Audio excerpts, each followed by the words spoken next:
ನಮಸ್ಕಾರ. ಕರ್ನಾಟಕ ದಿನಕ್ಕೆ ಸ್ವಾಗತ. ನಾನು ತೇಜಸ್ವಿನಿ. ಈಗ ಹೆಡ್ಲೈನ್ಸ್.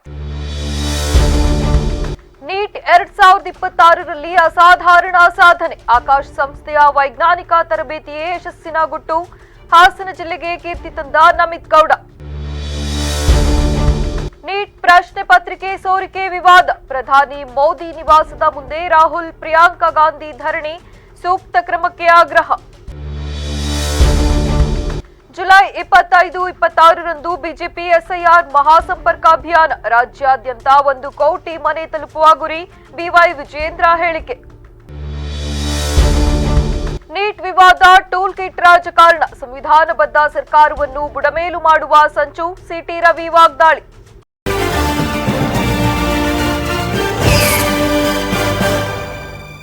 ರಾಷ್ಟ್ರೀಯ ಅರ್ಹತಾ ಮತ್ತು ಪ್ರವೇಶ ಪರೀಕ್ಷೆಯಲ್ಲಿ ಆಕಾಶ್ ಎಜುಕೇಷನಲ್ ಸರ್ವಿಸಸ್ ಲಿಮಿಟೆಡ್ ಸಂಸ್ಥೆಯ ವಿದ್ಯಾರ್ಥಿ ನಮಿತ್ ಕೂಡ ಅತ್ಯುನ್ನತ ಸಾಧನೆ ಮಾಡಿದ್ದು ಒಟ್ಟು 720 ಅಂಕಗಳಿಗೆ 624 ಅಂಕಗಳನ್ನು ಗಳಿಸಿ ಆಲ್ ಇಂಡಿಯಾ ರ್ಯಾಂಕ್ 4339 ಪಡೆದು ಹಾಸನ ಜಿಲ್ಲೆಯ ಟಾಪರ್ ಆಗಿ ಹೊರಹೊಮ್ಮಿದ್ದಾರೆ.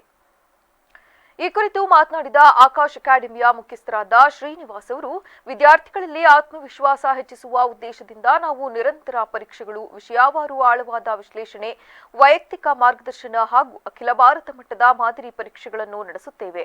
ಈ ವೈಜ್ಞಾನಿಕ ತರಬೇತಿಯು ವಿದ್ಯಾರ್ಥಿಗಳಿಗೆ ರಾಷ್ಟ್ರೀಯ ಮಟ್ಟದ ಸ್ಪರ್ಧಾತ್ಮಕ ಪರೀಕ್ಷೆಗಳನ್ನು ಯಾವುದೇ ಅಂಜಿಕೆ ಇಲ್ಲದೆ ಆತ್ಮವಿಶ್ವಾಸದಿಂದ ಎದುರಿಸಲು ನೆರವಾಗುತ್ತದೆ ಎಂದು ತಿಳಿಸಿದ್ದಾರೆ. ಯಾರು ಟೀಚ್ ಮಾಡ್ತಾ ಇದೆಯೋ ಅವ್ರ ಟೆಸ್ಟ್ ಏನು ನಾವು ಪ್ರಿಪೇರ್ ಮಾಡಲ್ಲ. ಪೇಪರ್ಸ್ಗೆ ಮೆಟೀರಿಯಲ್ಸ್ಗೆ ಎಲ್ಲರಿಗೆ ನಮ್ಮ ಹೆಡ್ ಆಫೀಸ್ ಒಂದು ಸೆಪ್ರೇಟ್ ಟೀಮ್ ಇರುತ್ತೆ, ಅವರು ಪ್ರಿಪೇರ್ ಮಾಡ್ತಾರೆ.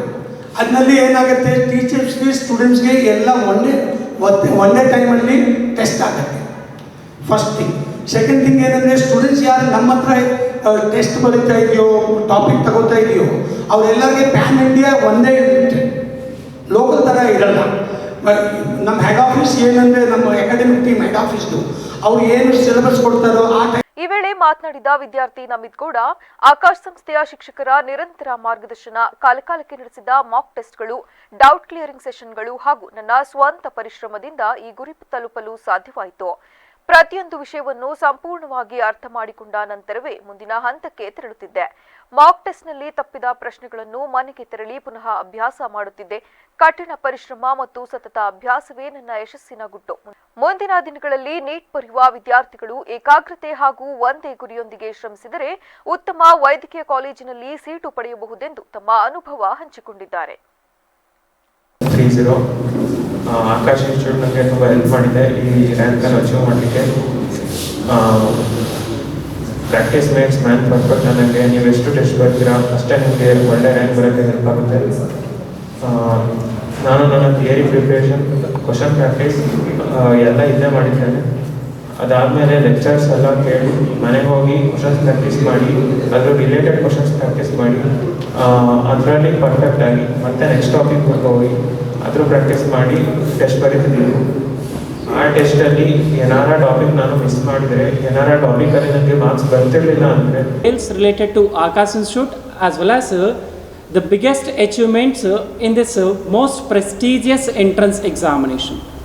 The Akash Institute is running the sessions for foundation, means 8th to 10th standard.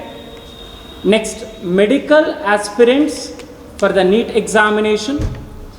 Next, engineering aspirants, particularly for JEE Main, advanced state CETs. In case of Karnataka, we call it as KCET. And we are successfully operating our services across 415 branches with a minimum count of 4 lakh students. ಈ ಸಂದರ್ಭದಲ್ಲಿ ಹಿರಿಯ ಸಹಾಯಕ ನಿರ್ದೇಶಕ ವಿಕ್ರಮ ಚಕ್ರವರ್ತಿ D, ಪ್ರಾದೇಶಿಕ ಮಾರಾಟ ಮತ್ತು ಬೆಳವಣಿಗೆ ವಿಭಾಗದ ಉಪಮುಖ್ಯಸ್ಥ ಅನಿಲ್ ಕುಮಾರ್ ಹೆಚ್ಆರ್, ಸಹಾಯಕ ನಿರ್ದೇಶಕ ಸಾಮವೇದಂ ಬಾಲಶ್ರೀನಿವಾಸ್, ಉಪಶಾಖಾ ಮುಖ್ಯಸ್ಥ ನಾಗಭೂಷಣ್ ಸಿ ಹೂಲಿ ಹಾಗೂ ಫೌಂಡೇಶನ್ ವಿಭಾಗದ ಶೈಕ್ಷಣಿಕ ಮುಖ್ಯಸ್ಥ ಯಾದಲ ಆದಿನಾರಾಯಣ ಸೇರಿದಂತೆ ಸಂಸ್ಥೆಯ ಅಧಿಕಾರಿಗಳು ಉಪಸ್ಥಿತರಿದ್ದರು. ನೀಟ್ ಯುಜಿ ಪ್ರಶ್ನೆ ಪತ್ರಿಕೆ ಸೋರಿಕೆ ಪ್ರಕರಣವನ್ನು ಖಂಡಿಸಿ ಹಾಗೂ ಕೇಂದ್ರ ಶಿಕ್ಷಣ ಸಚಿವ ಧರ್ಮೇಂದ್ರ ಪ್ರಧಾನ್ ಅವರ ರಾಜೀನಾಮೆಗೆ ಒತ್ತಾಯಿಸಿ ಕಾಂಗ್ರೆಸ್ ಪಕ್ಷದ ವತಿಯಿಂದ ನವದೆಹಲಿಯಲ್ಲಿಂದು ಬೃಹತ್ ಪ್ರತಿಭಟನಾ ರ್ಯಾಲಿ ಹಾಗೂ ಧರಣಿ ನಡೆಯಿತು. ಪ್ರತಿಭಟನಾ ನಿರತ ವಿದ್ಯಾರ್ಥಿಗಳ ಮೇಲೆ ಪೊಲೀಸರು ನಡೆಸಿರುವ ಲಾಠಿ ಚಾರ್ಜ್ ಅನ್ನು ವಿಪಕ್ಷ ನಾಯಕರು ತೀವ್ರವಾಗಿ ಖಂಡಿಸಿದ್ರು. ಲೋಕಸಭಾ ವಿಪಕ್ಷ ನಾಯಕ ರಾಹುಲ್ ಗಾಂಧಿ ನೇತೃತ್ವದಲ್ಲಿ ಎಐಸಿಸಿ ಅಧ್ಯಕ್ಷ ಮಲ್ಲಿಕಾರ್ಜುನ್ ಖರ್ಗೆ ನಿವಾಸದಿಂದ ಆರಂಭವಾದ ಪಾದಯಾತ್ರೆಯು ಲೋಕ ಕಲ್ಯಾಣ ಮಾರ್ಗದಲ್ಲಿರುವ ಪ್ರಧಾನಿ ನರೇಂದ್ರ ಮೋದಿಯವರ ಅಧಿಕೃತ ನಿವಾಸದವರೆಗೆ ಸಾಗಿತು. ಪ್ರಧಾನಿ ಮನೆ ಮುಂದೆ ಜಮಾಯಿಸಿದ ಕಾಂಗ್ರೆಸ್ ನಾಯಕರು ಹಾಗೂ ಕಾರ್ಯಕರ್ತರು ಕೇಂದ್ರ ಸರ್ಕಾರದ ವಿರುದ್ಧ ಧರಣಿ ಕುಳಿತು ಆಕ್ರೋಶ ವ್ಯಕ್ತಪಡಿಸಿದರು. ಸ್ಪರ್ಧಾತ್ಮಕ ಪರೀಕ್ಷೆಗಳ ಅಕ್ರಮಗಳಿಂದ ಸಂಕಷ್ಟಕ್ಕೆ ಸಿಲುಕಿರುವ ವಿದ್ಯಾರ್ಥಿಗಳಿಗೆ ನ್ಯಾಯ ಸಿಗುವವರೆಗೂ ಧರಣಿಯನ್ನು ಕೈಬಿಡುವುದಿಲ್ಲ ಎಂದು ಪ್ರತಿಭಟನಾಕಾರರು ಪಟ್ಟು ಹಿಡಿದರು. ವಿದ್ಯಾರ್ಥಿಗಳಿಗೆ ಹಾಗೂ ಕಾಕ್ರೋಚ್ ಜನತಾ ಪಾರ್ಟಿ ಕಾರ್ಯಕರ್ತರಿಗೆ ಆಗಿರುವ ಅನ್ಯಾಯದ ವಿರುದ್ಧ ಕೇಂದ್ರ ಸರ್ಕಾರವು ಕೂಡಲೇ ಸ್ಪಂದಿಸಬೇಕೆಂದು ಆಗ್ರಹಿಸಲಾಯಿತು. ಭಾರತೀಯ ಜನತಾ ಪಕ್ಷದ ವತಿಯಿಂದ ಮುಂಬರುವ ಜುಲೈ 25 ಮತ್ತು 26ರಂದು ರಾಜ್ಯಾದ್ಯಂತ ಎಸ್ಐಆರ್ ಮಹಾಸಂಪರ್ಕ ಅಭಿಯಾನ ಹಮ್ಮಿಕೊಳ್ಳಲಾಗಿದ್ದು, ಒಟ್ಟು 1 ಕೋಟಿ ಮನೆಗಳನ್ನು ತಲುಪುವ ಗುರಿ ಹೊಂದಲಾಗಿದೆ ಎಂದು ಬಿಜೆಪಿ ರಾಜ್ಯಾಧ್ಯಕ್ಷ ಹಾಗೂ ಶಾಸಕ ಬಿವೈ ವಿಜಯೇಂದ್ರ ತಿಳಿಸಿದ್ದಾರೆ. ನಗರದಲ್ಲಿ ಮಾಧ್ಯಮಗಳೊಂದಿಗೆ ಮಾತನಾಡಿದ ಅವರು, ಅಭಿಯಾನದ ವಿವರಗಳು ಹಾಗೂ ರಾಜ್ಯ ಸರ್ಕಾರದ ವೈಫಲ್ಯಗಳ ಕುರಿತು ತೀವ್ರವಾಗಿ ಕಿಡಿಕಾರಿದರು. ರಾಜ್ಯದ ಎಲ್ಲಾ ವಿಧಾನಸಭಾ ಕ್ಷೇತ್ರಗಳಲ್ಲಿ ಪಕ್ಷದ ಹಿರಿಯ ಮುಖಂಡರ ನೇತೃತ್ವದಲ್ಲಿ ಅಭಿಯಾನ ನಡೆಯಲಿದ್ದು, ಸಂಸದರು, ಶಾಸಕರು, ವಿಧಾನ ಪರಿಷತ್ ಸದಸ್ಯರು ಹಾಗೂ ಕಾರ್ಯಕರ್ತರು ಭಾಗವಹಿಸಲಿದ್ದಾರೆ. ಮನೆ ಮನೆಗೆ ತೆರಳಿ ಎನ್ಯುಮರೇಷನ್ ಫಾರಂ ಬಗ್ಗೆ ಜಾಗೃತಿ ಮೂಡಿಸಿ ಮತದಾರರ ಗೊಂದಲಗಳನ್ನು ಪರಿಹರಿಸಲಾಗುವುದು. ಪ್ರತಿ ಕಾರ್ಯಕರ್ತರು ಕನಿಷ್ಠ 20 ಮನೆಗಳನ್ನು ತಲುಪುವಂತೆ ಗುರಿ ನಿಗದಿಪಡಿಸಲಾಗಿದೆ ಎಂದರು. 25 ಮತ್ತು 26ರಂದು ರಾಜ್ಯದ ಎಲ್ಲ ವಿಧಾನಸಭಾ ಕ್ಷೇತ್ರಗಳಲ್ಲಿ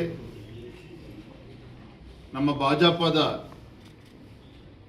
ಎಲ್ಲ ಸಂಸದರು, ಶಾಸಕರು, ವಿಧಾನ ಪರಿಷತ್ ಸದಸ್ಯರು ಮತ್ತು ಇಂದಿನ ನಮ್ಮ ಚುನಾಯಿತ ಪ್ರತಿನಿಧಿಗಳು ಮತ್ತೆಲ್ಲ ಕಾರ್ಯಕರ್ತರ ನೇತೃತ್ವದಲ್ಲಿ ಈ 2 ದಿನಗಳ ಕಾಲ ಸುಮಾರು 1 ಕೋಟಿ ಮನೆಗಳನ್ನು ನಾವು ತಲುಪಬೇಕು. ನಮ್ಮ ಪಕ್ಷದ ಮುಖಂಡರ ನೇತೃತ್ವದಲ್ಲಿ ಮನೆ ಮನೆಗೆ ಭೇಟಿಯನ್ನು ನೀಡಿ ಎನ್ಯುಮರೇಷನ್ ಫಾರ್ಮ್ ಬಗ್ಗೆ ಜಾಗೃತಿಯನ್ನು ಮೂಡಿಸುವಂಥದ್ದು. ನೀಟ್ ಪ್ರಶ್ನೆ ಪತ್ರಿಕೆ ಸೋರಿಕೆ ಪ್ರಕರಣದಲ್ಲಿ ಸರ್ಕಾರ ಅಥವಾ ಶಿಕ್ಷಣ ಸಚಿವರ ಪಾತ್ರವಿಲ್ಲ. ಕೆಳಹಂತದ ನೌಕರರ ತಪ್ಪಿನಿಂದಾಗಿ ಸೋರಿಕೆಯಾಗಿದ್ದು, ತಪ್ಪಿತಸ್ಥ 15 ಅಧಿಕಾರಿಗಳನ್ನು ಈಗಾಗಲೇ ವಜಾಗೊಳಿಸಿ ಯಶಸ್ವಿಯಾಗಿ ಮರುಪರೀಕ್ಷೆ ನಡೆಸಲಾಗಿದೆ ಎಂದು ವಿಧಾನ ಪರಿಷತ್ನ ಸದಸ್ಯ ಸಿಟಿ ರವಿ ಸ್ಪಷ್ಟಪಡಿಸಿದ್ದಾರೆ. ವಿಧಾನಸೌಧದಲ್ಲಿ ಮಾಧ್ಯಮದೊಂದಿಗೆ ಮಾತನಾಡಿದ ಅವರು, ಕೇಂದ್ರ ಸರ್ಕಾರ ಹಾಗೂ ಪ್ರತಿಭಟನೆಗಳ ಕುರಿತು ತೀವ್ರ ಆಕ್ರೋಶ ವ್ಯಕ್ತಪಡಿಸಿದರು. ಸಂವಿಧಾನದ ಅಡಿಯಲ್ಲಿ ಶಾಂತಿಯುತ ಪ್ರತಿಭಟನೆ ನಡೆಸಲು ಎಲ್ಲರಿಗೂ ಅಧಿಕಾರವಿದೆ. ಆದರೆ ಅರಾಜಕತೆ ಸೃಷ್ಟಿಸಲು ಅವಕಾಶವಿಲ್ಲ.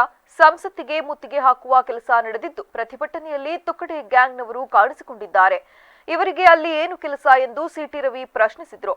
ವಿದ್ಯಾರ್ಥಿಗಳ ಹಿತರಕ್ಷಣೆ ಸಿಜೆಪಿ ಹೆಸರಿನ ಪ್ರತಿಭಟನೆ ಕೇವಲ ಟೂಲ್ ಕಿಟ್ ರಾಜಕಾರಣದ ಒಂದು ಭಾಗವಾಗಿದ್ದು, ನರೇಂದ್ರ ಮೋದಿ ಪ್ರಧಾನಿಯಾದಾಗಿಂದಲೂ ಸಂವಿಧಾನಬದ್ಧ ಸರ್ಕಾರವನ್ನು ಬುಡಮೇಲು ಮಾಡುವ ಸಂಚು ನಡೆಯುತ್ತಿದೆ ಎಂದರು. ಆರ್ಟಿಕಲ್ 370ಕ್ಕೂ ನೀಟ್ ಸೋರಿಕೆಗೂ ಏನು ಸಂಬಂಧ ಎಂದು ತರಾಟೆಗೆ ತೆಗೆದುಕೊಂಡರು. ಆದರೆ ಆ ನೆಪದಲ್ಲಿ ಅರಾಜಕತೆ ಸೃಷ್ಟಿ ಮಾಡುವಂಥ ಸ್ವಾತಂತ್ರ್ಯವನ್ನು ನೀವು ಕೊಟ್ಟಿಲ್ಲ. ಶಾಂತಿಯುತ ಚಳವಳಿ ಮಾಡುವ ಅವಕಾಶ ಕೊಟ್ಟಿದೆ ಅಂದ ತಕ್ಷಣವೇ ಅರಾಜಕತೆಯನ್ನು ಸೃಷ್ಟಿ ಮಾಡುವಂಥ ಸ್ವಾತಂತ್ರ್ಯ ಕೊಟ್ಟಿದೆ ಅಂತ ಭಾವಿಸಬಾರ್ದು. ಆದರೆ ನೀವೇನು ಮಾಡಿದ್ರಿ? ಅರಾಜಕತೆ ಸೃಷ್ಟಿ ಮಾಡಲಿಕ್ಕೆ ಬಳಸ್ಕೊಂಡು ಸಂಸತ್ತಿಗೆ ಮುತ್ತಿಗೆ ಹಾಕಿದೆ. ಸಂಸತ್ತಿಗೆ ಮುತ್ತಿಗೆ ಹಾಕಬೇಕಾದ್ರೆ ಶಿಕ್ಷಣದ ವಿಷಯಗಳು ಬದಿಗೆ ಸೇರಿದೆ. ಆರ್ಟಿಕಲ್ 370 ಮತ್ತೆ ಕಾಶ್ಮೀರದಲ್ಲಿ ಅನುಷ್ಠಾನಗೊಳಿಸಬೇಕು ಅನ್ನುವಂಥ ಭಾಷಣ ಮತ್ತು ಘೋಷಣೆಗಳು ಕೇಳಬೇಕು. ತುಕಡೆ ಗ್ಯಾಂಗಿನವರು ಕಾಣಿಸ್ಕೊಂಡು ಭಾರತ್ ತೇರೆ ತುಕಡೆ ಹೋಂಗೆ ಹಿಂಸಾ ಅಲ್ಲ ಅಂತ ಘೋಷಣೆ ಕೂಡಿದಂಥ ತುಕಡೆ. ಹಾಸನ ಜಿಲ್ಲೆಯ ವಿದ್ಯಾರ್ಥಿಗಳಿಗೆ ವೈದ್ಯಕೀಯ ಹಾಗೂ ಎಂಜಿನಿಯರಿಂಗ್ ಕ್ಷೇತ್ರದಲ್ಲಿ ಯಶಸ್ಸಿನ ದಾರಿ ತೋರಿಸುತ್ತಿರುವ ಪ್ರಮುಖ ಶಿಕ್ಷಣ ಸಂಸ್ಥೆಯಾಗಿ ಪಾಠಶಾಲಾ ನೀಟ್ ಅಕಾಡೆಮಿ ಬೆಳೆದು ನಿಂತಿದೆ ಎಂದು ಪಾಠಶಾಲಾ ಎಜುಕೇಷನ್ ಟ್ರಸ್ಟ್ನ ಅಧ್ಯಕ್ಷ ಡಾಕ್ಟರ್ ಸುನಿಲ್ ಕುಮಾರ್ ತಿಳಿಸಿದ್ದಾರೆ. ನಗರದಲ್ಲಿ ನಡೆದ ಪತ್ರಿಕಾಗೋಷ್ಠಿಯಲ್ಲಿ ಮಾತನಾಡಿದ ಅವರು, 2021ರ ಫೆಬ್ರವರಿಯಲ್ಲಿ ಕೆಆರ್ಪುರಂನ ಸ್ಮಾರ್ಟ್ ಆರ್ಕೇಡ್ ಕಟ್ಟಡದಲ್ಲಿ ಆರಂಭವಾದ ಸಂಸ್ಥೆ ವಿದ್ಯಾರ್ಥಿಗಳು ಮತ್ತು ಪೋಷಕರ ವಿಶ್ವಾಸ ಗಳಿಸಿ ನಿರಂತರ ಬೆಳವಣಿಗೆ ಸಾಧಿಸಿದೆ. ಬಳಿಕ 2024ರ ಡಿಸೆಂಬರ್ನಲ್ಲಿ ಕುವೆಂಪು ನಗರದ ಕೆಎನ್ಟಿ ಟವರ್ನಲ್ಲಿ 2ನೇ ಶಾಖೆಯನ್ನು ಆರಂಭಿಸಲಾಗಿದೆ.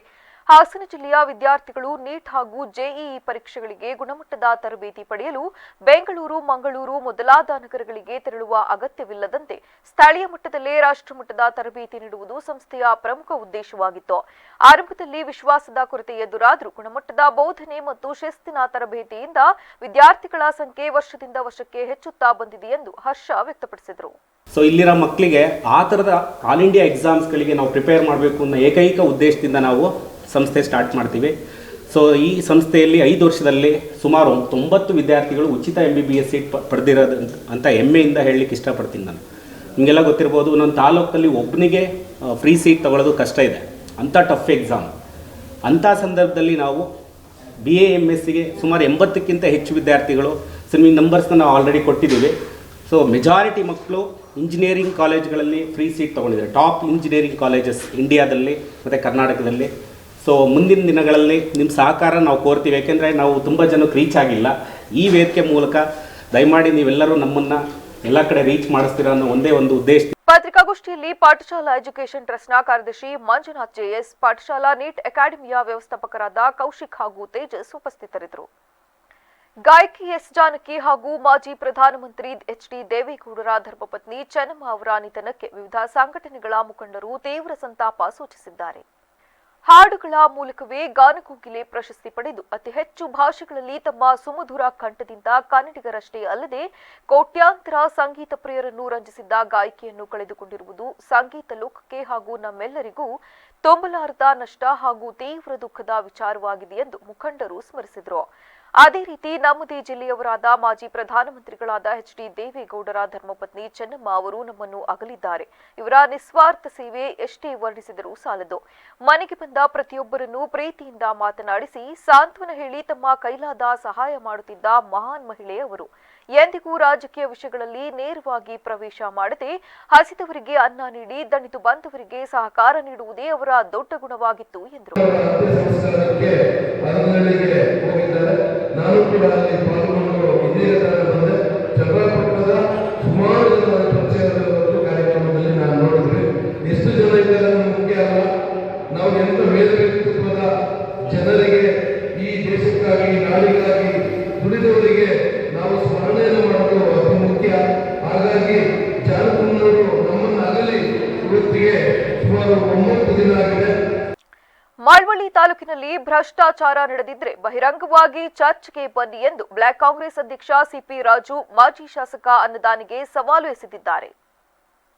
ಮಳವಳ್ಳಿ ಪಟ್ಟಣದ ಪ್ರವಾಸಿ ಮಂದಿರದಲ್ಲಿ ಸುದ್ದಿಗೋಷ್ಠಿ ನಡೆಸಿ ಮಾತನಾಡಿ, ತಾಲೂಕಿನಲ್ಲಿ ನಮ್ಮ ಶಾಸಕ ನರೇಂದ್ರ ಸ್ವಾಮಿ ಅಧಿಕಾರ ಅವಧಿಯಲ್ಲಿ ಎಷ್ಟು ಅಭಿವೃದ್ಧಿಯಾಗಿದೆ ದಾಖಲೆ ಸಮೇತ ನೀಡುತ್ತೇವೆ. ತಾಲೂಕು ಆಡಳಿತ ವೈಫಲ್ಯ ಎಂದು ಪದೇ ಪದೇ ಹೇಳುವುದು ಮಾಜಿ ಶಾಸಕರಿಗೆ ಶೋಭೆ ತರುವುದಿಲ್ಲ ಎಂದು ಮಾರ್ಮಿಕವಾಗಿ ನುಡಿದರು. ಭ್ರಷ್ಟಾಚಾರದ ಬಗ್ಗೆ ಮಾತನಾಡುವ ನೈತಿಕತೆ ನಿಮಗಿಲ್ಲ, ಏಕೆಂದರೆ ನೀವು ಒಂದು ಬಾರಿ ಟ್ರ್ಯಾಪ್ ಆಗಿದ್ದೀರಿ, ಅದನ್ನು ಮರೆಯಬಾರದೆಂದು ಆರೋಪಿಸಿದರು. ಆಡಳಿತ ವೈಫಲ್ಯ ಅಂತ ಒಂದು ಹೇಳಿಕೆ ಕೊಟ್ಟುಬಿಟ್ಟು ಪಲಾಯನ ಮಾಡ್ತಾ ಇದ್ದಾರೆ. ಚರ್ಚೆಗೆ ಬನ್ನಿ, ಏನು ವೈಫಲ್ಯ ಆಗಿದೆ ಅನ್ನೋದನ್ನ ನಮಗೂ ಮಂದಟ್ ಮಾಡ್ಬೋದು. ಅದು ಬಿಟ್ಟು ಸುಮ್ಮನೆ ಬರೋದು, ಏನೋ ಒಂದು ಪ್ರೆಸ್ ಮೀಟಲ್ಲಿ ನಾನು ಆಡಳಿತ ವೈಫಲ್ಯ ಅಂತ ಹೇಳೋದು, ಇದನ್ನು ನಾವು ಎಲ್ಲ ನಮ್ಮ ಮುಖಂಡರು ಖಂಡಿಸ್ತೀವಿ ಮೊದಲನೇದಾಗಿ. ಯಾಕೆಂದರೆ ಈಗ ನಿಮ್ಮ ಮಾಧ್ಯಮದವ್ರಿಗೆ ಒಂದು ವಿಷಯ ಹೇಳೋಕ್ಕೆ ಇಷ್ಟಪಡ್ತೇನೆ. ಏನಂತಂದರೆ, ಈಗ ಪ್ರಜಾಸೌಧ ನಡೀತಾ ಇದೆ, ಕೆಲಸ ಪ್ರಗತಿಯಲ್ಲಿದೆ. ಅದು ಆಡಳಿತಾತ್ಮಕ ಪ್ರಗತಿ ಅಲ್ವ? ಅದು ನೀರಾವರಿ ಕೆಲಸಗಳು ನಡೀತಾ ಇದೆ, ಅದು ಪ್ರಗತಿ ಅಲ್ವಾ? ಈಗ ಎಷ್ಟೋ ಮಕ್ಕಳುಗಳಿಗೆ ಶಿಕ್ಷಣ, ಶಾಲೆ CSR ಫಂಡಲ್ಲಿ ದುಡ್ಡು ತಂದು ಶಾಲೆಗಳನ್ನ ಅಭಿವೃದ್ಧಿ ಮಾಡ್ತಾ ಇದ್ದಾರೆ, ಅದು ಪ್ರಗತಿ ಅಲ್ವಾ? ಸುದ್ದಿಗೋಷ್ಠಿಯಲ್ಲಿ TAPMS ನಿರ್ದೇಶಕ ದೇವರಾಜು, ಬ್ಲಾಕ್ ಕಾಂಗ್ರೆಸ್ ಅಧ್ಯಕ್ಷ CP ರಾಜು, ಗ್ಯಾರಂಟಿ ಯೋಜನೆಗಳ ಅನುಷ್ಠಾನ ಸಮಿತಿ ಜಿಲ್ಲಾಧ್ಯಕ್ಷ ಚಿಕ್ಕಲಿಂಗಯ್ಯ, ಅಂಬರೀಶ್, ಮಲ್ಲಣ್ಣ ಸೇರಿದಂತೆ ಹಲವರು ಉಪಸ್ಥಿತರಿದ್ದರು. ಚಾಮರಾಜನಗರದ ರಿಂಗ್ ರಸ್ತೆಯಲ್ಲಿ ಅವಘಡಗಳ ಸರಣಿ ಮುಂದುವರೆದಿದ್ದು, ಕಾರು ಹಾಗೂ ಸ್ಕೂಟರ್ ನಡುವೆ ಸಂಭವಿಸಿದ ಭೀಕರ ರಸ್ತೆ ಅಪಘಾತದಲ್ಲಿ 17 ವರ್ಷದ ಯುವಕನೊಬ್ಬ ಸ್ಥಳದಲ್ಲಿ ಮೃತಪಟ್ಟಿದ್ದು, 2 ಗಂಭೀರವಾಗಿ ಗಾಯಗೊಂಡಿರುವ ದಾರುಣ ಘಟನೆ ವರದಿಯಾಗಿದೆ. ಸತ್ಯಮಂಗಲದಿಂದ ಕನಕಪುರ ಕಡೆಗೆ KA05 NP 2139 ಸಂಖ್ಯೆಯ ಕಾರಿನಲ್ಲಿ ರಮೇಶ್ ಎಂಬುವರು ತೆರಳುತ್ತಿದ್ದ ವೇಳೆ ಕರಿವರದರಾಜ ಬೆಟ್ಟದ ಕಡೆಯಿಂದ ಸ್ಕೂಟರ್ನಲ್ಲಿ ಬರುತ್ತಿದ್ದ ಮೂವರು ಯುವಕರಿಗೆ ಕಾರು ಮುಖಾಮುಖಿ ಡಿಕ್ಕಿ ಹೊಡೆದಿದೆ. ಡಿಕ್ಕಿಯ ರಭಸಕ್ಕೆ ಸ್ಕೂಟರ್ನಲ್ಲಿದ್ದ ಯುವಕರು ತೀವ್ರವಾಗಿ ಗಾಯಗೊಂಡಿದ್ದಾರೆ. ಈ ಭೀಕರ ಅಪಘಾತದಲ್ಲಿ ಸಮೀರ್ ಪಾಷಾ ಸ್ಥಳದಲ್ಲೇ ಮೃತಪಟ್ಟ ದುರ್ದೈವಿಯಾಗಿದ್ದಾರೆ. ಇನ್ನುಳಿದಂತೆ 17 ವರ್ಷದ ಇಸ್ಮಾಯಿಲ್ ಹಾಗೂ 16 ವರ್ಷದ ಅಮೀರ್ ಅಹಮದ್ ಅವರಿಗೆ ಗಂಭೀರ ಸ್ವರೂಪದ ಪೆಟ್ಟಾಗಿದ್ದು ಹೆಚ್ಚಿನ ಚಿಕಿತ್ಸೆಗಾಗಿ ಅವರನ್ನು ಮೈಸೂರಿನ ಆಸ್ಪತ್ರೆಗೆ ದಾಖಲಿಸಲಾಗಿದೆ ಎಂದು ಪೊಲೀಸ್ ಇಲಾಖೆ ಮಾಹಿತಿ ನೀಡಿದೆ. ಈ ಸಂಬಂಧ ಸಂಚಾರಿ ಪೊಲೀಸ್ ಠಾಣೆಯಲ್ಲಿ ಪ್ರಕರಣ ದಾಖಲಾಗಿದ್ದು ತನಿಖೆ ಮುಂದುವರೆದಿದೆ. ಮಳವಳ್ಳಿ ತಾಲೂಕಿನ ಹಲಗೂರು ಗ್ರಾಮದ ಕನಕಪುರ ರಸ್ತೆಯಲ್ಲಿರುವ HMS ಕಾಂಪ್ಲೆಕ್ಸ್ನಲ್ಲಿ ಹಲಗೂರು ಭಾವಸಾರ ಕ್ಷತ್ರಿಯ ಸಮಾಜದ ವತಿಯಿಂದ ಆಷಾಢ ಮಾಸದ ಮಂಗಳವಾರ ಚಾಮುಂಡೇಶ್ವರಿ ದೇವರ ಭಾವಚಿತ್ರಕ್ಕೆ ವಿಶೇಷವಾಗಿ ಪೂಜೆ ಪುನಸ್ಕಾರಗಳನ್ನು ನಡೆಸಿ ಬಂದ ಭಕ್ತಾದಿಗಳಿಗೆ ಪ್ರಸಾದ ವಿನಿಯೋಗಿಸಲಾಯಿತು. ಮಂಗಳವಾರ ಬೆಳಗ್ಗೆ ಮುತ್ತೈದೆಯರು ಮತ್ತು ಪುಟಾಣಿ ಹೆಣ್ಣು ಮಕ್ಕಳು ಕಳಶವನ್ನು ಹೊತ್ತು ಮೆರವಣಿಗೆಯ ಮುಖಾಂತರ ಮುತ್ತತ್ತಿ ರಸ್ತೆಯಲ್ಲಿರುವ ವಿದ್ಯಾಗಣಪತಿ ದೇವಸ್ಥಾನದ ಆವರಣದಲ್ಲಿ ಗಂಗಾ ಪೂಜೆಯನ್ನು ನೆರವೇರಿಸಿಕೊಂಡು ಬಂದರು. ನಂತರ ಚಾಮುಂಡೇಶ್ವರಿ ಭಾವಚಿತ್ರವನ್ನಿಟ್ಟು ವಿವಿಧ ಪುಷ್ಪಗಳಿಂದ ಅಲಂಕರಿಸಿ ಮುತ್ತೈದೆಯರು ವಿಶೇಷವಾಗಿ ಬೆಲ್ಲದಾರತಿ, ಕರ್ಪೂರದಾರತಿ ನಡೆಸಿ ಪೂಜಾ ಪುನಸ್ಕಾರ ಮುಗಿದ ನಂತರ ಭಕ್ತಾದಿಗಳಿಗೆ ಪ್ರಸಾದವನ್ನು ವಿನಿಯೋಗಿಸಲಾಯಿತು. ಹಲಗೂರು ಗ್ರಾಮದ ವಾಸಿ ಅಮೃತ ಮಾತನಾಡಿ, ಹಲಗೂರು ಮತ್ತು ಮಳವಳ್ಳಿ ಭಾವಸಾರ ಕ್ಷತ್ರಿಯ ಸಮಾಜದ ವತಿಯಿಂದ ನಾವು 3 ವರ್ಷದಿಂದ ನಡೆಸಿಕೊಂಡು ಬರುತ್ತಿದ್ದು, ಈ ದಿನ ಹಲಗೂರಿನಲ್ಲಿ ಮಂಗಳವಾರ ಮತ್ತು ಬುಧವಾರ 2 ದಿನಗಳ ಕಾಲ ಚಾಮುಂಡೇಶ್ವರಿ ಭಾವಚಿತ್ರಕ್ಕೆ ಪೂಜೆ ಸಲ್ಲಿಸಿ ಭಕ್ತರ ಕಷ್ಟಕಾರ್ಪಣ್ಯಗಳನ್ನು ನಿವಾರಿಸುವಂತೆ ದೇವರಲ್ಲಿ ಪ್ರಾರ್ಥನೆ ಸಲ್ಲಿಸುತ್ತೇವೆ. ಈ ದೇವರು ಆದಿಶಕ್ತಿಯಾಗಿದ್ದು ನಂಬಿದ ಭಕ್ತರ ಕೈಬಿಡದೆ ನಡೆಸುವ ಈ ತಾಯಿಯ ಕೃಪೆಗೆ ನಾವೆಲ್ಲ ಪಾತ್ರರಾಗಿದ್ದೇವೆ ಎಂದರು.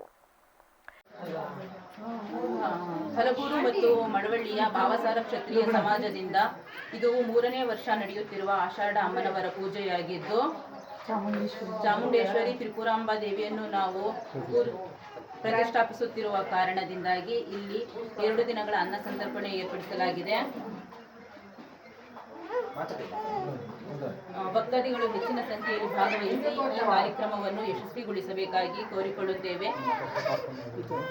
ತಾಯಿ ಚಾಮುಂಡೇಶ್ವರಿ ಮತ್ತು ತ್ರಿಪುರಾಂಬಾ ದೇವಿ ನಮ್ಮ ಕಷ್ಟಕಾರ್ಪಣ್ಯಗಳನ್ನು ಪರಿಹರಿಸುವುದರಿಂದ ನಾವು ಪ್ರತಿ ವರ್ಷ ಆಷಾಢ ಮಾಸದಲ್ಲಿ ಈ ಕಾರ್ಯಕ್ರಮವನ್ನು ಹಮ್ಮಿಕೊಳ್ಳುತ್ತಿದ್ದೇವೆ.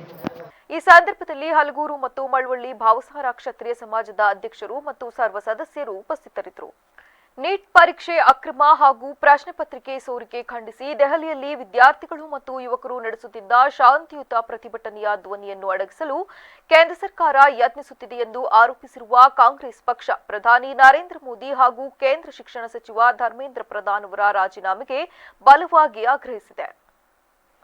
ದೇಶದ ಲಕ್ಷಾಂತರ ವಿದ್ಯಾರ್ಥಿಗಳ ಭವಿಷ್ಯದ ಜೊತೆ ಚೆಲ್ಲಾಟವಾಡುತ್ತಿರುವ ನೀಟ್ ಪರೀಕ್ಷೆಯ ಅಕ್ರಮಗಳ ವಿರುದ್ಧ ದೆಹಲಿಯಲ್ಲಿ ವಿದ್ಯಾರ್ಥಿಗಳು ಹಾಗೂ ಯುವಕರು ತೀವ್ರವಾಗಿ ಧ್ವನಿ ಎತ್ತಿ ಪ್ರತಿಭಟನೆ ನಡೆಸುತ್ತಿದ್ದರು. ವಿದ್ಯಾರ್ಥಿಗಳ ಈ ನ್ಯಾಯಯುತ ಹೋರಾಟವನ್ನು ಹತ್ತಿಕ್ಕುವ ಸಲುವಾಗಿ ಪ್ರಧಾನಿ ನರೇಂದ್ರ ಮೋದಿ ಮತ್ತು ಶಿಕ್ಷಣ ಸಚಿವ ಧರ್ಮೇಂದ್ರ ಪ್ರಧಾನ್ ಅವರು ಪೊಲೀಸರ ಮೂಲಕ ಮುಗ್ಧ ವಿದ್ಯಾರ್ಥಿಗಳ ಮೇಲೆ ಲಾಠಿ ಚಾರ್ಜ್ ಮಾಡಿಸಿದ್ದಾರೆಂದು ಕಾಂಗ್ರೆಸ್ ಮುಖಂಡರು ಮತ್ತು ಕಾರ್ಯಕರ್ತರು ತೀವ್ರ ಆಕ್ರೋಶ ವ್ಯಕ್ತಪಡಿಸಿದ್ದಾರೆ. ಯಾರು ನರೇಂದ್ರ ಮೋದಿನ ಪ್ರಧಾನಮಂತ್ರಿ ಮಾಡಬೇಕಂತ ಇದ್ರು ಅಂತ ಯುವಕರು ಇವತ್ತು ನರೇಂದ್ರ ಮೋದಿ ವಿರುದ್ಧ ಧ್ವನಿ ಎತ್ತಿದ್ದಾರೆ. ಧರ್ಮೇಂದ್ರ ಪ್ರಧಾನ್ ಅನ್ನತಕ್ಕಂಥ ಒಬ್ಬ ಅಸಮರ್ಥ ಶಿಕ್ಷಣ ಸಚಿವನ ರಕ್ಷಣೆ ಮಾಡಲಿಕ್ಕೋಸ್ಕರ ಇವತ್ತು ಸಾವಿರಾರು ಜನಗಳ ಮೇಲೆ ಇವತ್ತು ನರೇಂದ್ರ ಮೋದಿ ಸರ್ವಾಧಿಕಾರಿ ಧೋರಣೆ ಮೂಲಕ ಇವತ್ತು ಲಾಠಿ ಚಾರ್ಜ್ ಮಾಡಿ. ಕ್ಯಾನಗರ ಪಟ್ಟಣದ ಸಮೀಪದ ಚೌಕಳ್ಳಿ ಗ್ರಾಮದಲ್ಲಿ ಅಪರೂಪದ ಹಾಗೂ ಅಚ್ಚರಿಯ ಘಟನೆಯೊಂದು ನಡೆದಿದೆ. ರೈತ ಶಿವಣ್ಣ ಎಂಬುವರಿಗೆ ಸೇರಿದ ಹಸುವೊಂದು 2 ತಲೆ ಮತ್ತು 2 ಬಾಲವಿರುವ ಹೆಣ್ಣು ಕರುವಿಗೆ ಜನ್ಮ ನೀಡಿದೆ. ಇಂದು ಬೆಳಗಿನ ಜಾವ ಹಸು ಒದ್ದಾಡುವುದನ್ನು ಗಮನಿಸಿದ್ದ ಮಾಲೀಕ ಶಿವಣ್ಣ ಸಮೀಪದ ಅರ್ಕೆರೆ ಗ್ರಾಮದ ನಿವೃತ್ತ ಪಶುವೈದ್ಯ ಡಾಕ್ಟರ್ ಮನೋಹರ್ ಅವರಿಗೆ ವಿಷಯ ಮುಟ್ಟಿಸಿದ್ದಾರೆ. ಸ್ಥಳಕ್ಕೆ ಆಗಮಿಸಿದ ವೈದ್ಯರು ಹಸುವಿಗೆ ಹರಸಾಹಸ ಪಟ್ಟು ಹೆರಿಗೆ ಮಾಡಿಸಿದ್ದಾರೆ. ಹೆರಿಗೆಯ ಸಂದರ್ಭದಲ್ಲಿ ಮೊದಲಿಗೆ 2 ಬಾಲಗಳು ಕಾಣಿಸಿಕೊಂಡು ವೈದ್ಯರು ಹಾಗೂ ಸ್ಥಳೀಯರನ್ನು ಅಚ್ಚರಿಗೊಳಿಸಿತ್ತು. ಸಂಪೂರ್ಣವಾಗಿ ಕರುವನ್ನು ಹೊರತೆಗೆದು ಪರೀಕ್ಷಿಸಿದಾಗ ಅದಕ್ಕೆ 2 ತಲೆಗಳಿರುವುದು ಕಂಡುಬಂದಿದೆ. ದೈವಿಕ ವಿಸ್ಮಯದಂತೆ ಮೂಡಿಬಂದ ಈ ಅಪರೂಪದ ಕರು ಹುಟ್ಟಿದ 1-2 ನಿಮಿಷಗಳಲ್ಲೇ ಮೃತಪಟ್ಟಿರುವುದು ಸ್ಥಳೀಯರಲ್ಲಿ ಬೇಸರ ಮೂಡಿಸಿದೆ. ಡೆವಲಪ್ ಆಗೋ ಸ್ಟೇಜಲ್ಲಿ ಪೂರ್ತಿಯಾಗಿ ಅದು ಡೆವಲಪ್ ಆಗಿದ್ರೆ 2 ಕರುಗಳಿಗಾಗುತ್ತೆ. ಅದು ಅರ್ಧದಲ್ಲಿ ನಿಂತು ಹೋದರೆ ಈ ರೀತಿ ಆಗುತ್ತೆ. ಇವರು ಶಿವಣ್ಣವರ ಹಸು ಏನಾಗಿತ್ತು ಅಂತ ಹೇಳಿದ್ರೆ ನಿನ್ನೆ ರಾತ್ರಿಯಿಂದ ಅದು ಕರು ಹಾಕ್ತಾನೆ. ಇವರು ಕೈ ಹಾಕಿ ನೋಡಿದರೆ ಅದು ಬಾಲದ ಕಡೆ ಬರ್ತಾ ಇದೆ.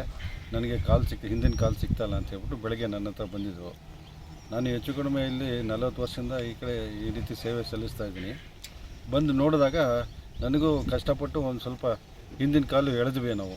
ಆಮೇಲೆ ಅದ್ರ ಭುಜ ಇದು ಏನು ಸೊಂಟ ಬರಬೇಕಾದ್ರೆ ಆವಾಗಲೇ ಬಾಲ ನೋಡಿದ್ವಿ, ಎರಡು ಒಂಥರ ಈ ಇದು ಹಾವಿನ ನಾಲ್ಗೆ ಥರ ಎರಡು ಇತ್ತು. ಆಮೇಲೆ ಕಷ್ಟಪಟ್ಟು ಒಂದು 4 ಜನ ಹಾಕಿ ಎಳೆದ್ವಿ. ಕಲಬುರಗಿ ಜಿಲ್ಲೆಯಲ್ಲಿ ಮಳೆ ಇಲ್ಲದೆ ಕೃಷಿ ಚಟುವಟಿಕೆಗಳು ಸಂಪೂರ್ಣ ಸ್ಥಗಿತಗೊಂಡಿದ್ದು ಕುಡಿಯುವ ನೀರಿನ ಸಮಸ್ಯೆ ಉಲ್ಬಣಗೊಂಡಿದೆ. ಜನ ಜಾನುವಾರುಗಳು ಬರದಿಂದ ತತ್ತರಿಸುತ್ತಿದ್ದು ಕೂಡಲೇ ಜಿಲ್ಲೆಯನ್ನು ಬರಪೀಡಿತ ಎಂದು ಘೋಷಿಸಬೇಕೆಂದು ಒತ್ತಾಯಿಸಿ ಭಾರತ ಕಮ್ಯುನಿಸ್ಟ್ ಪಕ್ಷದ ವತಿಯಿಂದ ಸುದ್ದಿಗೋಷ್ಠಿ ನಡೆಸಲಾಯಿತು. ಸಿಪಿಐ ಮುಖಂಡ ವಿರೂಪಾಕ್ಷಪ್ಪ ತಡಕಲ್ ಸುದ್ದಿಗೋಷ್ಠಿಯನ್ನುದ್ದೇಶಿಸಿ ಮಾತನಾಡಿ, ಮುಂಬರುವ ಜುಲೈ 27, 2026ರಂದು ಪಕ್ಷದ ವತಿಯಿಂದ ಬೃಹತ್ ಪ್ರತಿಭಟನೆ ಹಮ್ಮಿಕೊಳ್ಳಲಾಗಿದೆ ಎಂದು ಘೋಷಿಸಿದರು. ಸ್ತಬ್ಧಗೊಂಡ ಕೃಷಿ ಹಾಗೂ ಕುಡಿಯುವ ನೀರಿನ ಸಮಸ್ಯೆ, ಮಳೆ ಕೈಕೊಟ್ಟಿರುವ ಕಾರಣ ರೈತರ ಕೃಷಿ ಚಟುವಟಿಕೆಗಳು ನಿಂತಿವೆ. ಇದರ ಜೊತೆಗೆ ಕುಡಿಯುವ ನೀರಿನ ತೀವ್ರ ಸಮಸ್ಯೆ ಎದುರಾಗಿದ್ದು ಗ್ರಾಮಗಳಲ್ಲಿ ಜನರು ಮತ್ತು ಜಾನುವಾರುಗಳು ಪರದಾಡುವಂತಾಗಿದೆ ಎಂದು ಕಳವಳ ವ್ಯಕ್ತಪಡಿಸಿದರು. ಕಲಬುರಗಿ ಜಿಲ್ಲೆ ಬರಗಾಲ ಡಿಕ್ಲೇರ್ ಮಾಡಬೇಕು ಅಂತ ಹೇಳಿ ಒತ್ತಾಯಿಸಿ ನಮ್ಮ ಪಕ್ಷ ನಾಳೆಯಿಂದ ಜಿಲ್ಲೆಯಾದಂಥ ಗ್ರಾಮೀಣ ಪ್ರದೇಶದ ಎಲ್ಲ ಕಡೆ ಪ್ರಸ್ತಾರೋಪ ಮತ್ತು ಗ್ರಾಮ ಪಂಚಾಯತಿಗಳ ಮುಂದೆ ಧರಣಿ ಸತ್ಯಾಗ್ರಹ ನಡೆಸೋದ್ರ ಮೂಲಕ ಸರ್ಕಾರ ಮೇಲೆ ಒತ್ತಡ ಹಾಕ್ತಕ್ಕಂಥ ಕೆಲಸ ನಾಳೆಯಿಂದ ನಮ್ಮ ಪಕ್ಷ ಮಾಡ್ತಾ ಇದೆ. ಮುಖ್ಯವಾಗಿ ಇವತ್ತು ಕುಡಿಯೋ ನೀರಿನ ಉದ್ಯೋಗ ವಲಸಿ ಇವತ್ತು ಗ್ರಾಮೀಣ ಪ್ರದೇಶದಿಂದ ದೊಡ್ಡ ದೊಡ್ಡ ಪಟ್ಟಣಗಳಿಗೆ ವಲಸೆ ಹೋಗ್ತಾ ಇದ್ದಾರೆ ಜನ ಕೂಲಿಕಾರರು. ಇವತ್ತು ಅವ್ರಿಗೆ ಬದುಕಲಿಕ್ಕೆ ಏನು ವ್ಯವಸ್ಥೆನೇ ಇರಲಾರ್ದಂಥ ಪರಿಸ್ಥಿತಿಯಲ್ಲಿ ಪುಣೆ, ಮುಂಬೈ, ಬೆಂಗಳೂರು ಅಂತ ನಗರಗಳಿಗೆ ಕೂಲಿಕಾರರು, ಕೃಷಿ ಕಾರ್ಮಿಕರು ಇವತ್ತು ವಲಸೆ ಹೋಗ್ತಕ್ಕಂಥ ನಾವು. ದೆಹಲಿಯಲ್ಲಿ ನೀಟ್ ಪರೀಕ್ಷೆ ಹೆಸರಿನಲ್ಲಿ ನಡೆದ ಪ್ರತಿಭಟನೆಯು ಕಲ್ಲುತೂರಾಟ ಮತ್ತು ಗಲಭೆಗೆ ತಿರುಗಿರುವುದು ಅತ್ಯಂತ ಖಂಡನೀಯ ಎಂದು ವಿಧಾನ ಪರಿಷತ್ನ ಸದಸ್ಯ ಎನ್ ರವಿಕುಮಾರ್ ತಿಳಿಸಿದ್ದಾರೆ.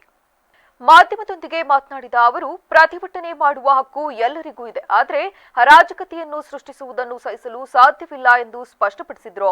ಬಿಜೆಪಿ ಎಂದಿಗೂ ಯಾವುದೇ ಶಾಂತಿಯುತ ಪ್ರತಿಭಟನೆಗೆ ವಿರೋಧ ಮಾಡುವುದಿಲ್ಲ. ಹಿಂದೆ ಎಬಿವಿಪಿ ವತಿಯಿಂದಲೂ ತಾವೇ ಸ್ವತಃ ಪ್ರತಿಭಟನೆಗಳನ್ನು ಮಾಡಿದ್ದಾಗಿ ಅವರು ಸ್ಮರಿಸಿದರು. ಶಾಂತಿಯುತ ಪ್ರತಿಭಟನೆಯ ಸಂದರ್ಭದಲ್ಲಿ ಕಲ್ಲುಗಳು ಎಲ್ಲಿಂದ ಬಂದವು? ಸಂಸತ್ ಭವನದ ಮೇಲೆ ಕಲ್ಲು ಹೊಡೆದಿದ್ದಾರೆ ಹಾಗೂ ಪೊಲೀಸರನ್ನು ಅಟ್ಟಾಡಿಸಿ ಹಲ್ಲೆ ನಡೆಸಿದ್ದಾರೆಂದು ಕಿಡಿಕಾರಿದರು. ಅವರನ್ನ ಕರೆದು ಮಾತಾಡಿದ್ದಾರೆ. ಆದರೂ ಕೂಡ ಹೋರಾಟವನ್ನ ಅವರು ನಿಲ್ಲಿಸಿಲ್ಲ. ಹೋರಾಟ ಮಾಡಲಿ, ಹೋರಾಟ ಮಾಡೋದಕ್ಕೆ ಯಾವುದೇ ವಿರೋಧ ಇಲ್ಲ. ಆದರೆ ಅಟ್ ವಾಟ್ ಕಾಸ್ಟ್? ಪಾರ್ಲಿಮೆಂಟ್ಗೆ ಮುತ್ತಿಗೆ ಹಾಕೋದಕ್ಕೆ ಬಂದಿದ್ರು, ಪಾರ್ಲಿಮೆಂಟ್ ಒಳಗಡೆ ನುಗ್ಗೋದಕ್ಕೆ ಬಂದಿದ್ರು. ಅನೇಕ ದೇಶದ 23 ಲಕ್ಷ ವಿದ್ಯಾರ್ಥಿಗಳ ಭವಿಷ್ಯ ಹಾಗೂ ಅವರ ಪೋಷಕರ ಶ್ರಮವನ್ನು ಎನ್ಟಿಎ ಸಂಸ್ಥೆಯ ಭ್ರಷ್ಟ ವ್ಯವಸ್ಥೆ ಹಾಗೂ ಸರ್ಕಾರದ ನಿರ್ಲಕ್ಷ್ಯ ಬಲಿಪಶು ಮಾಡಿದೆ ಎಂದು ಕರ್ನಾಟಕ ರಾಜ್ಯ ದಲಿತ ಸಂಘರ್ಷ ಸಮಿತಿ ಮುಖಂಡರಾದ ಅರ್ಜುನ ಭದ್ರೆ ಕಲಬುರಗಿಯ ಪತ್ರಿಕಾ ಭವನದಲ್ಲಿ ನಡೆದ ಸುದ್ದಿಗೋಷ್ಠಿಯಲ್ಲಿ ತೀವ್ರವಾಗಿ ಆಕ್ರೋಶ ವ್ಯಕ್ತಪಡಿಸಿದರು. ಮೇ 3, 2026ರಂದು ನಡೆದ ನೀಟ್ ಪರೀಕ್ಷೆ ಬರೆದು ಫಲಿತಾಂಶಕ್ಕಾಗಿ ಕಾಯುತ್ತಿದ್ದ ಲಕ್ಷಾಂತರ ವಿದ್ಯಾರ್ಥಿಗಳಿಗೆ ಪ್ರಶ್ನೆ ಪತ್ರಿಕೆ ಸೋರಿಕೆಯ ಸುದ್ದಿಯು ಭಯಂಕರ ಸಿಡಿಲಂತೆ ಅಪ್ಪಳಿಸಿದೆ ಎಂದು ಅವರು ಕಳವಳ ವ್ಯಕ್ತಪಡಿಸಿದರು. ವೈದ್ಯಕೀಯ ಕೋರ್ಸ್ ಸೇರುವ ಗುರಿಯೊಂದಿಗೆ ಹಗಲು ರಾತ್ರಿ ನಿದ್ದೆಗೆಟ್ಟು ಕಠಿಣ ಪರಿಶ್ರಮ ಪಟ್ಟ ವಿದ್ಯಾರ್ಥಿಗಳ ಮತ್ತು ಅವರ ತಂದೆ ತಾಯಿಯವರ ಬೆವರಿನ ಹನಿಯ ಕಥೆಯೇ ಈ ಪರೀಕ್ಷೆಯ ಹಿಂದೆ ಇತ್ತು. ಆದರೆ ಸರ್ಕಾರದ ಪಾತಕಿ ನಿರ್ಲಕ್ಷ್ಯ ಮತ್ತು ಎನ್ಟಿಎನಂತಹ ಭ್ರಷ್ಟ ವ್ಯವಸ್ಥೆಯಿಂದಾಗಿ ಇಂದು ವಿದ್ಯಾರ್ಥಿಗಳ ಭವಿಷ್ಯದ ಮೇಲೆ ನೇರ ದಾಳಿಯಾಗಿದೆ ಎಂದು ಅರ್ಜುನ ಭದ್ರೆ ಕಟುವಾಗಿ ಟೀಕಿಸಿದರು. ಅವರು ಯಾವ ಸಂಘ ಸಂಸ್ಥೆಗಳಿಗೆ ಸಂಬಂಧಪಟ್ಟಿರ್ತಕ್ಕಂಥವ್ರು ಇದ್ದಾರೆ ಮತ್ತು ಈ ಸೋರಿಕೆ ಆಗಲಿ ಅವರ ಪ್ರಮುಖ ಪಾತ್ರ ಏನು ಅಂತಕ್ಕಂಥದ್ದು ಇವತ್ತು ದೇಶದ ಜನರ ಮುಂದೆ ಆಳುವ ಸರ್ಕಾರ ಹೇಳಬೇಕಾಗಿದೆ. ಇವತ್ತು ಏನು ವಿದ್ಯಾರ್ಥಿಗಳ ಭವಿಷ್ಯವನ್ನು ಬೀದಿಗೆ ತಂದು ವೈದ್ಯಕೀಯ ಅಂತ ಒಂದು. ಈಗ ಮತ್ತೊಮ್ಮೆ ಹೆಡ್ಲೈನ್ಸ್. ನೀಟ್ 2026ರಲ್ಲಿ ಅಸಾಧಾರಣ ಸಾಧನೆ, ಆಕಾಶ್ ಸಂಸ್ಥೆಯ ವೈಜ್ಞಾನಿಕ ತರಬೇತಿಯೇ ಯಶಸ್ಸಿನ ಗುಟ್ಟು, ಹಾಸನ ಜಿಲ್ಲೆಗೆ ಕೀರ್ತಿ ತಂದ ನಮಿತ್ ಗೌಡ. ನೀಟ್ ಪ್ರಶ್ನೆ ಪತ್ರಿಕೆ ಸೋರಿಕೆ ವಿವಾದ, ಪ್ರಧಾನಿ ಮೋದಿ ನಿವಾಸದ ಮುಂದೆ ರಾಹುಲ್ ಪ್ರಿಯಾಂಕಾ ಗಾಂಧಿ ಧರಣಿ, ಸೂಕ್ತ ಕ್ರಮಕ್ಕೆ ಆಗ್ರಹ. ಜುಲೈ 25, 26ರಂದು ಬಿಜೆಪಿ ಎಸ್ಐಆರ್ ಮಹಾಸಂಪರ್ಕ ಅಭಿಯಾನ, ರಾಜ್ಯಾದ್ಯಂತ 1 ಕೋಟಿ ಮನೆ ತಲುಪುವ ಗುರಿ, ಬಿವೈ ವಿಜೇಂದ್ರ ಹೇಳಿಕೆ. ನೀಟ್ ವಿವಾದ, ಟೂಲ್ ಕಿಟ್ ರಾಜಕಾರಣ, ಸಂವಿಧಾನಬದ್ಧ ಸರ್ಕಾರವನ್ನು ಬುಡಮೇಲು ಮಾಡುವ ಸಂಚು, ಸಿಟಿ ರವಿ ವಾಗ್ದಾಳಿ. ಕ್ಷಣ ಕ್ಷಣದ ಸುದ್ದಿಗಾಗಿ ನೋಡ್ತಾ ಇರಿ ವಿವಿಸಿ ಟಿವಿ, ಸತ್ಯದ ಕಡೆ ನಮ್ಮ ನಡೆ.